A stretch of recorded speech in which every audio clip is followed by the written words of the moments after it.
Hague में जो ये इंडियन एम्बेसी है, ये जो सामने फ्लैग देख रहे हैं, ये दहशतगर्दी की अलामत है। इसने पाकिस्तान को 1965 से लेकर जाफर एक्सप्रेस पहलगाम तक पाकिस्तान के ऊपर इल्जाम लगाए हैं, लेकिन अल्हम्दुलिल्लाह ख्वाजा पाकिस्तान और पाकिस्तानी कौम ने हमेशा इनको वो ललकार दी है। और ये मैं आपको गारंटी देता हूं, अगर इस दफा इन्होंने हमला करने की कोशिश की तो इंशाल्लाह हिंदुस्तान ही नहीं रहेगा। इंशाल्लाह हिंदुस्तान ही नहीं रहेगा।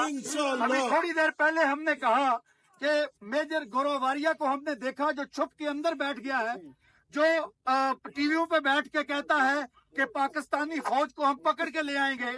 उनको हम ये बताना चाहते हैं, ये पाकिस्तानी गैरतमंद कौम, ये बगैर वर्दी के ये पाकिस्तान की फौज है और अपने सिपह सलार के साथ खड़ी है, क्योंकि इनमें हर एक बंदा जो 1.25 करोड़ ओवरसीज पाकिस्तानी दुनिया में बाहर बसते हैं, ये 1.25 करोड़ का 1.25 करोड़ पाकिस्तान का बगैर वर्दी के सिपाही है। और यहाँ से कुछ दूर पहले जैसे मेजर गोरोवारिया तू तो भगोड़ा है, अभी यहाँ पर जो कुलभूषण है इंटरनेशनल कोर्ट में केस चल रहा है, लेकिन ये गयूर पाकिस्तानी जो यहाँ खड़े हैं, ये यहाँ पर एक मैसेज देने आए हैं, किसी भूल में न रहना। हम अपनी फौज के साथ खड़े हैं, अपने सिपह सलार के साथ खड़े हैं, अपने मुल्क के साथ खड़े हैं। ये सब हलाली परचम जो है इससे कोई बड़ा नहीं, ये आलम इस्लाम का परचम है। और हमारा सिपह सलार जो है ये आलम इस्लाम का सिपह सलार है, ये पाकिस्तान का सिपह सलार है। और हर जगह पे जैसे पाकिस्तानी फौज ने हमेशा अपनी कौम का कभी सर बुलंद रखा है और फख्र से ऊपर रखा है, इंशाअल्लाह आइंदा भी ये ऐसे बुलंद रखेंगे। अभी मेरे दारों को जवाब देना। पाकिस्तान जिंदाबाद, पाकिस्तान जिंदाबाद, पाकिस्तान जिंदाबाद, जिंदाबाद,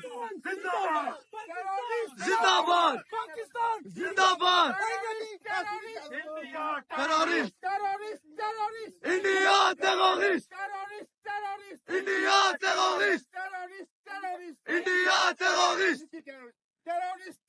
Modi terrorist, Modi terrorist, Modi terrorist, terrorist terrorist Modi terrorist,